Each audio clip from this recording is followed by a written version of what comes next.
Shalom saudara-saudara sekalian, apa kabar? Puji Tuhan. Happy Father's Day buat semua bapak-bapak. Saya ingin sharing aja dengan cepat karena ini adalah Father's Day. Saya ingin membahas sebuah kebenaran yang kita kenal sebagai Father Factors. Oke, faktor ayah. Ini adalah hal yang sangat penting.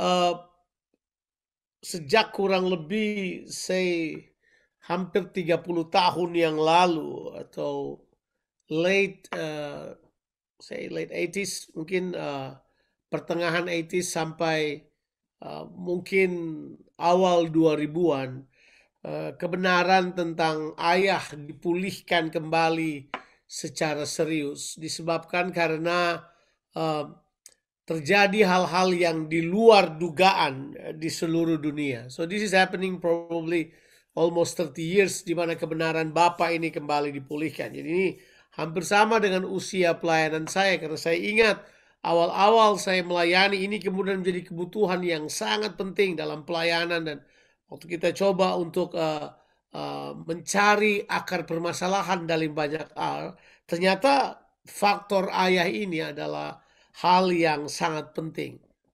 Jadi sekalipun saya tidak berkhotbah secara khusus hanya untuk bapak-bapak, ini adalah untuk kita sekalian. Kita perlu mengerti kebenaran ini. Dan ini perlu diulang aja. Saya tahu saudara sudah pernah mendengarkan hal ini, tapi saya ingin sekali untuk menyodorkan ini sebagai sebuah pemikiran supaya kita bersama-sama sebagai satu komunitas betul-betul akan embracing kebenaran ini dan coba menghidupinya dan betul-betul menyatakan apa yang merupakan kehendak Tuhan. Nah, kita mengerti di Alkitab bahwa mengenal Allah, mengenal Tuhan itu adalah hal yang sangat penting. Itu sangat penting. Dan Tuhan tahu bahwa manusia perlu mengenal pribadinya. Dan Tuhan juga tahu bahwa di dunia ini Tuhan telah menaruh gambar dirinya untuk dapat dilihat oleh generasi demi generasi, keturunan demi keturunan. Percaya atau tidak bahwa Tuhan sendiri menamakan dirinya sebagai ayah. Dia adalah Bapa. Nah, kata Bapa atau dalam bahasa Ibraninya Ava itu adalah Aba, kita kenal kemudian ya. Itu kemudian menjadi hal yang sangat-sangat fundamental dalam kehidupan, perkembangan, bahkan kita sebutlah kepribadian sampai seseorang dapat betul-betul menjadi seorang yang berguna bagi orang lain. Itu betul-betul sangat bergantung kepada apa yang dia lihat dari ayahnya. Itu jelas. Apa yang dia lihat dari ayahnya. Di Alkitab, Tuhan kita disebut Bapa lebih banyak dari siapapun. Karena dia adalah Bapa yang menjadi sumber. Arti ayah adalah, atau Bapa adalah sumber. Dia adalah sumber dari segala sesuatu. Pernah dengar statement kayak begini nggak? God is the father of all creation. Dia adalah sumber dari semua ciptaan. Itu Bapa kita. Bapa kita adalah sumber dari semua ciptaan. Dan itu berarti dari dialah semuanya ada. Kita tentu tahu hal tersebut. Dan faktor ayah ini jadi penting karena kemudian waktu Tuhan berkata kepada kita pernyataan yang kita terlalu paham sekali di Kejadian 1 ayat 26 sampai 28. Dia berkata ini buat kita kan, baiklah kita menjadikan manusia menurut gambar dan rupa kita. Lalu diciptakanlah manusia menurut gambar dan rupa Tuhan supaya mereka berkuasa.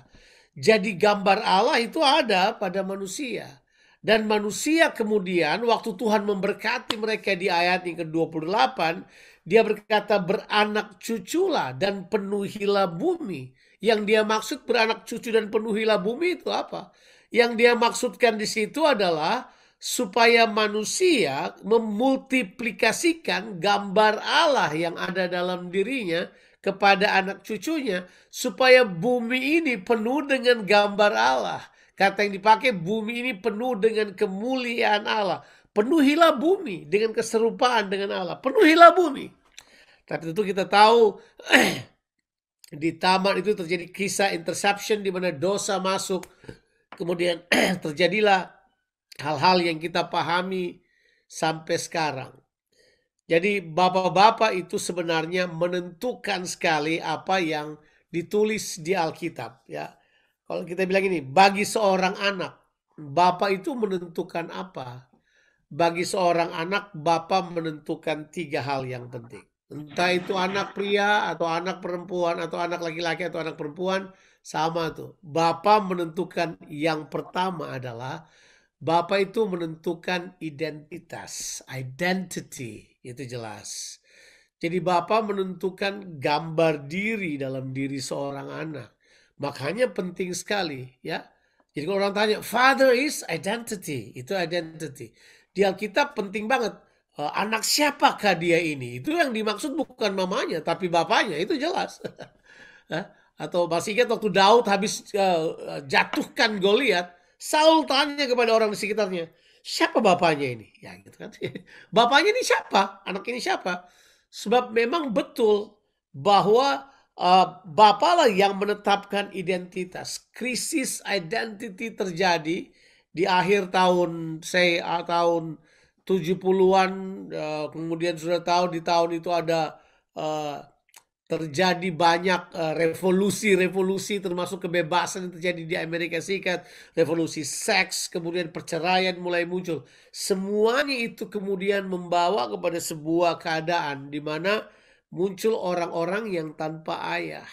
Makanya terjadi masalah, father factors ini jadi masalah. Sampai ya tahun-tahun 90-an awal, berbarengan dengan isu tentang adanya pemanasan global itu, isu yang paling banyak dibahas adalah tentang bapak-bapak, di mana ada banyak sekali komunitas-komunitas, kota-kota yang jadi sangat jahat, sangat penuh dengan kejahatan, disebabkan karena salah satu penyebab utamanya adalah the absence of the father in the house.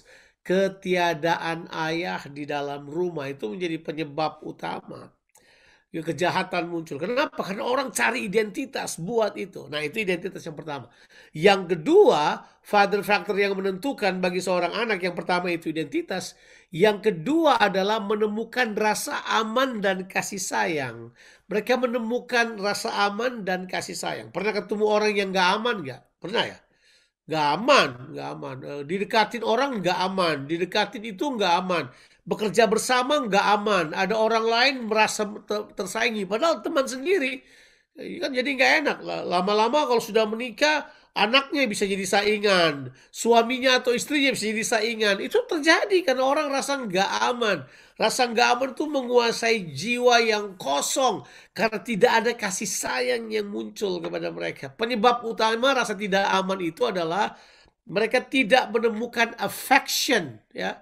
Kasih sayang, affection, belayan, perlindungan dari seorang ayah kepada anak-anaknya. Mungkin juga ibu bisa termasuk di dalamnya, ya. Dan itu kemudian telah menyebabkan orang kemudian kehilangan hal tersebut. Jadi ya, kemudian orang tidak pernah puas. Ada yang bolong dalam jiwanya, ada yang kosong. Mau diisi apa aja nggak bisa. Karena memang kita tahu faktor itu menentukan, ya.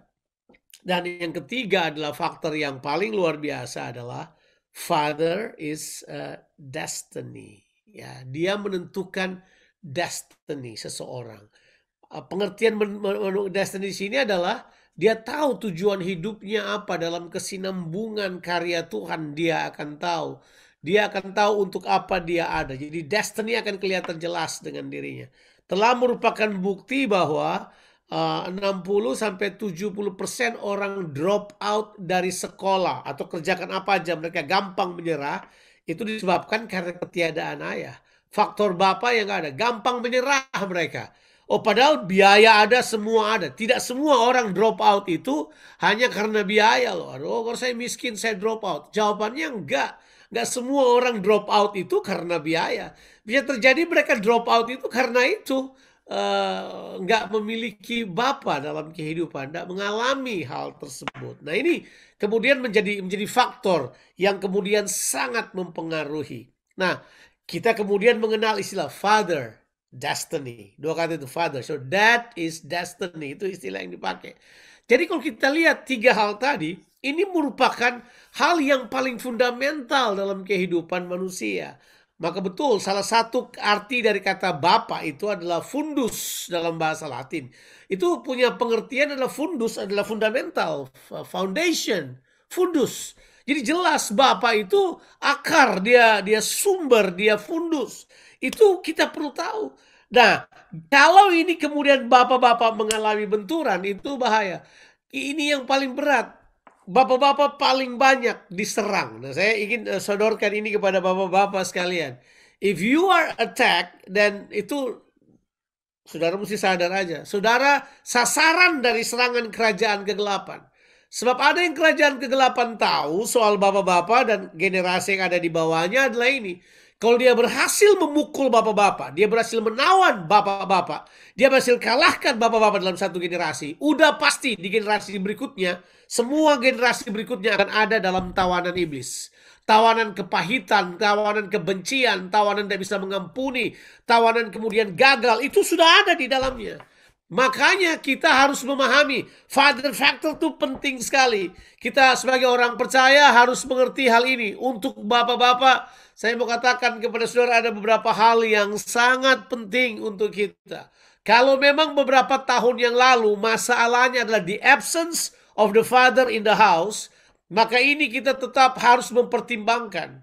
Sebab bisa saja fathernya ada. Ini penyakit Taman Eden sih terjadi di manusia. Bisa saja bapaknya ada, tapi bapaknya tidak berfungsi. Jadi sekarang sudah bukan the absence, tetapi apa? Ya ini tidak berfungsinya bapak-bapak di dalam kehidupan. Mereka tidak menjalankan tugas sebagai ayah di dalam keluarga mereka.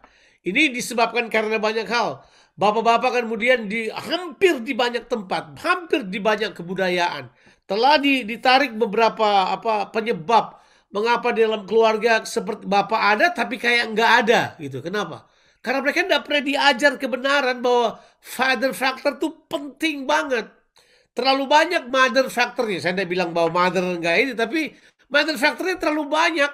Ya kita kemudian cuman mother terus. Benar sih mother, tapi father factor ini menentukan sekali. Menentukannya karena kita kemudian sadar waktu bapak-bapak di situ kemudian ada, tapi tidak berfungsi. Wow, itu sama saja. Itu sama saja itu. Itu disebut sebagai penyakit Taman Eden. Tahu nggak apa penyakit Taman Eden? Ini sebenarnya masalah bagi banyak pria di mana-mana. Masalah Adam yang pertama itu. Apa itu masalahnya? Passivity, pasif. Kepasifan adalah telah menyebabkan bapak-bapak gagal untuk melakukannya. Ya, ada banyak alasan mereka jadi pasif. Kalau tanya, kenapa kamu pasif? Daripada berantem sama istri, mending gua diam aja. Ya kan, gitu. Nah, kalau sudah begitu jawabannya, istrinya mesti ditanya, kenapa terlalu cerewet? Itu kita sudah bisa jawab lagi. Mereka bilang kembali, mundur ke apa aja segala macam. Tapi prinsip utamanya, bapak-bapak dilarang pasif. Oh, kenapa? Gini, ini yang luar biasa. Bapak-bapak bisa jadi aktif, tapi aktif yang salah arah. Saya kasih contoh. Mereka sangat aktif di pekerjaan untuk mencari uang. Aktif banget, bisnis aktif. Tapi dalam mendidik anak mereka tidak pasif. Mereka pasif. Di dalam berdiri di masa-masa sukar ada dengan anak-anak mereka. Mereka pasif di situ. Tapi kalau bikin apa aja mereka ada di depan. Waduh, ya. Semua kegiatan dalam bisnis mereka paling hebat. Tapi begitu menemui anak, urusan, ya mungkin mereka bilang itu urusan tetek dan bengek. Itu bayangkan sudah tetek sama bengek lagi. Maksudnya itu adalah urusan kecil buat mereka. So it's not important. Siapa bilang? Nah, diserang, bapak-bapak diserang. Waduh, banyak sekali case. Kita sudah mengadakan penelitian lama lah mengenai hal itu. Ada banyak penelitian yang ada ya.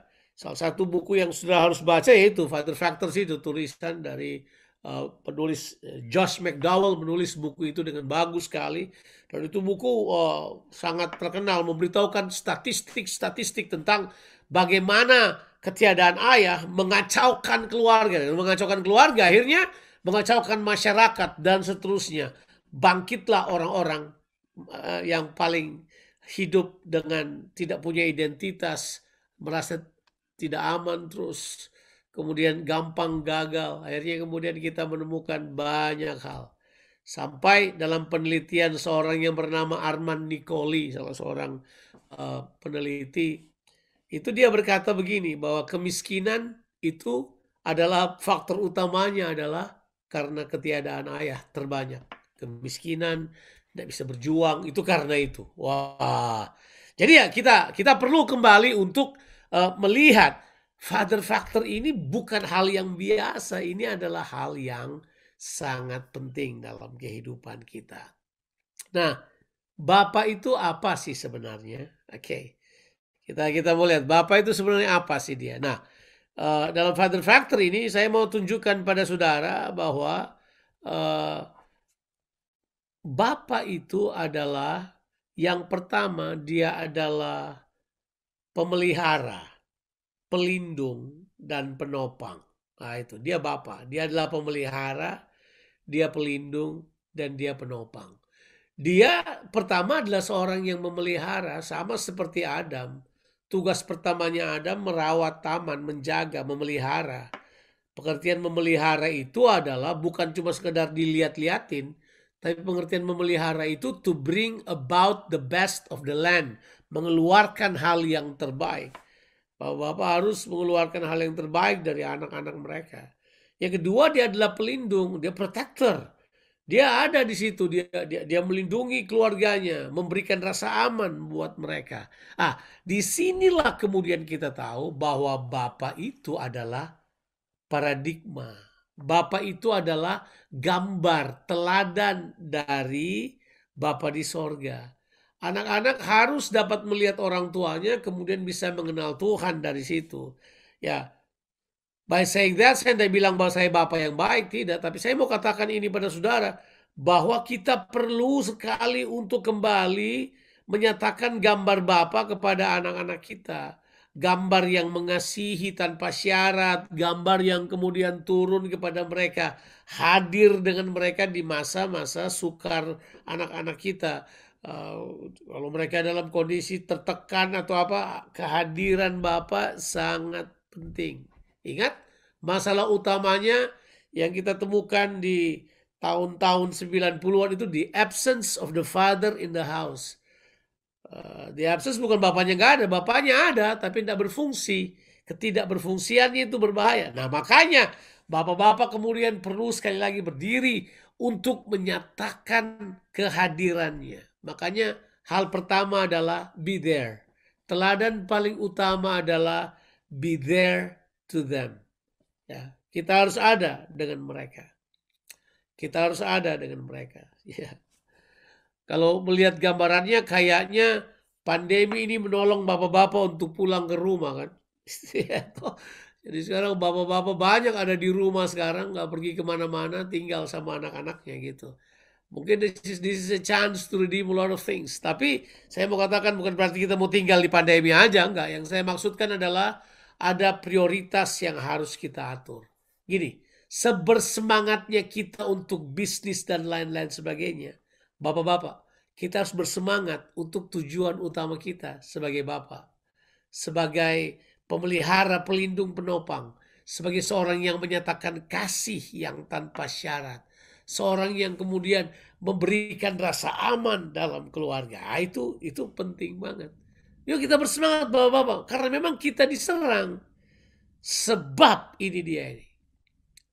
Tuhan telah menaruh dalam setiap manusia kebutuhan untuk itu tuh, menemukan akar kehidupannya. Ya, sudah pernah tahu nggak ada aplikasi untuk cari tahu sumbermu, cari tahu bapakmu berasal dari mana. Orang-orang yang tanpa ayah selalu pengen cari tahu hal tersebut. Karena memang itu teriakan semua orang. Mereka perlu gambar. Mereka perlu apa itu? Paradigma. Mereka perlu someone to come around and show this. Orang harus datang untuk mempertunjukkan ayah seperti apa. Kata paradigma kan paradigminai. Kita datang di samping seseorang untuk menunjukkan sesuatu. Makanya kata kunci buat Bapak itu adalah be there. Yang kedua adalah teladan. Teladan, Pak. Ya, kalau teladan mah di kepemimpinan teladan berbicara lebih kuat daripada apapun. Disitulah teladan keserupaan akan menjadi hal yang penting. Ya, biasanya orang memakai kata ini untuk hal yang negatif. Ya, like father, like son lah. Bapaknya bangkrut, anaknya juga bangkrut lah. Oh, like father, like son lah. Hatinya keras, memberontak. Like father, like son lah. Nggak menghasilkan apa-apa. Itu biasanya negatif. Coba kita ganti dong itu. Like father, like son. Bapaknya seperti Yesus. Anaknya juga seperti Yesus. Bapaknya mengasihi tanpa syarat. Anaknya mengasihi tanpa syarat. Bapaknya suka berkorban memberi kepada orang lain. Anaknya juga buat hal yang sama. So like father, like son. Tapi dalam konteks yang positif, di mana kita kemudian menjadi orang-orang yang benar-benar menyatakan teladan Kristus. Teladan Kristus itu adalah hal yang penting sekali. Yuk Bapak-Bapak, kita berdiri sebagai teladan yang Tuhan sudah taruh dalam kehidupan kita. Nah, tentu saudara sebagai orang-orang yang berdiri sebagai teladan, saudara harus pahami bahwa saudara harus perlu kekuatan dari Tuhan. Tidak mudah jadi teladan, Pak. Siapa bilang? Bapak-bapak mengecewakan anak-anaknya banyak. Saya mengecewakan anak-anak saya banyak. Saya mengecewakan anak-anak rohani saya banyak. Saya mengecewakan orang yang merasa melihat sesuatu. Saya akui bahwa itu bisa terjadi pada siapa saja. Yang paling penting di sini adalah kita konsisten untuk terus mengambil keputusan untuk berdiri sebagai teladan untuk mereka. Mereka perlu gambar. Kita baca ayat ini yuk. Kita baca di dalam kitab Injil Yohanes pasalnya yang ke-14. Saudara sudah tahu ayat ini. Kita mau baca dari ayatnya yang ke-6. Dan biasanya ayat ini kita pakai untuk penginjilan atau apa, terus ayat ini kita pakai. Padahal ini ayat sebenarnya berhubungan dengan Yesus menyatakan Bapa ya. Tapi ya kita kemudian pakai ini untuk anything yang kita mau sih biasanya. Ya, masih ingat gak ceritanya itu? Oke. Ada satu cerita di pasalnya ke-14 itu Thomas yang cari gara-gara. Di ayatnya yang ke-6 Thomas karena Yesus berkata begini kan. Dari mana dan kemana aku pergi, kamu tahu jalan ke situ. Yesus sudah bilang kemana aku pergi, kamu tahu jalan ke situ. Yang penting ikut Yesus kan. Tapi Thomas nih, Thomas, ini kan destiny. Thomas kemudian bilang gini, ayat yang kelima, Yohanes 14, ayat kelima. Kata Thomas kepadanya, Tuhan, kami tidak tahu kemana engkau pergi. Jadi bagaimana kami tahu jalan ke situ, ya kan? Terus Yesus beritahu jalannya. Nah, sekali lagi, ini kalau saudara baca secara dogma, saudara akan bilang ini adalah jalan ke sorga. Padahal ini tidak pernah bilang sorga sama sekali. Saya beritahu, ini jalannya. Dia bilang ini. Kata Yesus kepadanya, akulah jalan dan kebenaran dan hidup. Tidak ada seorang pun yang datang kepada Bapa kalau tidak melalui aku. Kata ini tidak berbicara tentang sorga, tapi ini berbicara pribadi Bapa. Jelas kan? Tapi kita terjemahkannya ini sorga. Bahwa Yesus adalah jalan ke sorga, ya tak? Tapi begitulah. Itu kita sebut bahasa dogmatis yang dipakai. Ayat yang ke-7.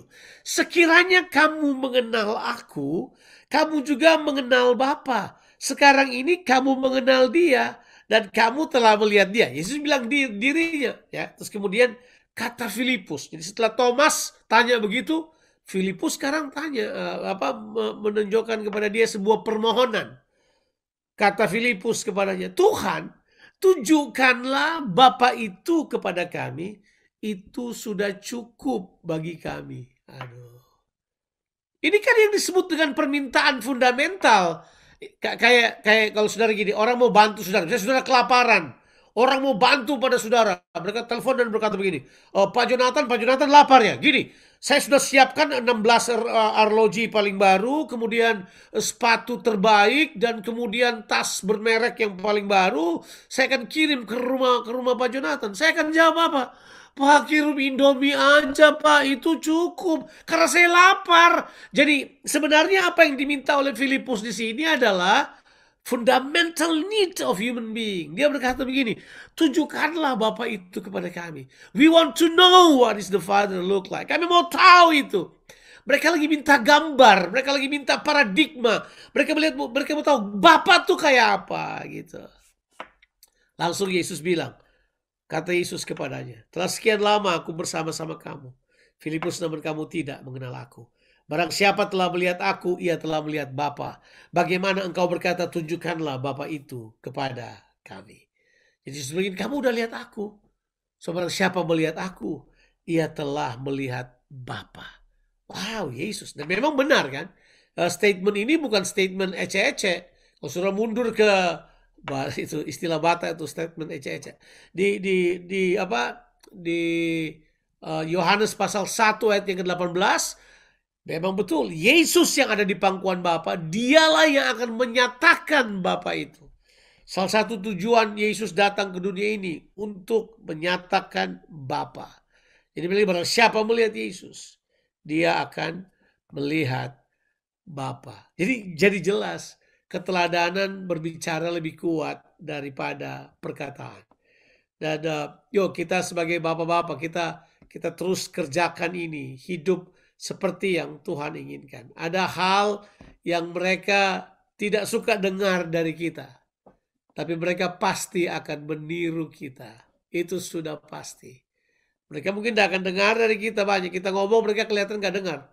Tapi yang mereka akan tiru adalah keputusan-keputusan dan apa saja yang kita sodorkan kepada mereka lewat keteladanan kehidupan kita. So, saya selesai sekarang. Saya cuma mau katakan ini pada para ayah. Yuk, mari kita tetap berdiri teguh sebagai seorang yang itu. Yang pertama adalah be there for them. Be there. Be there for your family. Adalah di situ. Berdiri sebagai bapa. Ya, iblis berusaha hancurkan gambar Allah yang ada pada saudara. Yang kedua adalah tetaplah menyatakan kasih yang tanpa syarat untuk mereka, supaya mereka memiliki rasa aman dalam diri mereka, affection. Tapi yang paling penting dari semuanya adalah tunjukkanlah teladan kehidupan, karena mereka perlu gambar. Bapak-bapak, kita adalah gambar, gak usah khawatir. Kita adalah gambar-gambar daripada Bapa di sorga yang akan dilihat oleh banyak orang. Ya, dengan jalan demikian kita bisa menyatakan bahwa Tuhan tetap ada, gambarnya masih ada, semuanya masih ada. Nah, serangan-serangan yang terjadi masa kini berupaya untuk menghapuskan gambar ini.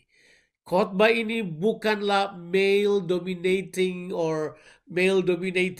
itu bukan, tidak ada urusannya itu. Kita sedang berbicara apa yang Tuhan katakan. Perempuan punya peran, pria punya peran. Pria punya peran adalah menjadi bapa. Tapi orang tanya, dapatkah perempuan menyatakan bapa? Ibu-ibu gak usah khawatir. Yang penting ibu-ibu punya Kristus, ibu-ibu dapat menyatakan Bapa. Karena Kristus di dalam ibu-ibu sekalian dapat menyatakan Bapa. Tapi dalam fungsi sebenarnya dalam keseharian, nyatakanlah ibu buat yang lain. Happy Father's Day buat kita sekalian. Kita bersyukur bahwa kita punya Yesus yang menyatakan Bapa kepada kita, sehingga kita dapat menyatakan Bapa bagi banyak orang. Tuhan Yesus memberkati kita sekalian. Mari kita berdoa. Bapa di sorga, kami datang kepadamu. Kami berterima kasih buat anugerah yang Tuhan berikan buat kami. Tuhan, kami tahu bahwa di Father's Day ini kami semua perlu sekali Tuhan kembali menyatakan diri bagi kehidupan kami. Tuhan, kuatkan bapak-bapak. Teguhkan bapak-bapak. Bapak-bapak yang sekarang ini mungkin tertekan karena situasi. Bapak-bapak yang sedang kehilangan pekerjaan. Bapak-bapak yang kemudian merasa tidak bisa berbuat apa-apa, tidak berdaya, merasa tidak berarti. Aku berdoa Tuhan, comfort. kuatkan dan hiburkan. Biar Tuhan memberikan jalan keluar untuk semuanya. Tuhan, kami berdiri untuk menyatakan, kami pria mau menyatakan Bapa bagi generasi ini, bagi keluarga kami, bagi anak-anak kami. Supaya waktu mereka bertanya, tunjukkanlah Bapa itu pada kami. Tuhan, umatmu dapat berdiri dan menyatakan, Tuhan ada di sini. Bapa ada di tengah-tengah kami. Tuhan menolong kami sekalian untuk hidup seperti yang kau inginkan. Terima kasih banyak Bapa di sorga. Kalau sebentar kami akan bersekutu dengan tubuh dan darah Tuhan. Hamba-Mu berdoa supaya roti dan anggur ini menjadi persekutuan dan kemudian menjadi makanan dan minuman bagi tubuh kami, menjadi persekutuan dengan tubuh dan darah Kristus. Supaya waktu kami makan dan kami minum, kami bersekutu kembali, diingatkan kembali pada apa yang Tuhan Yesus sudah kerjakan bagi kami. Kami berdoa roti dan anggur ini menjadi persekutuan dengan tubuh dan darah Kristus. Haleluya. Amin. Amin.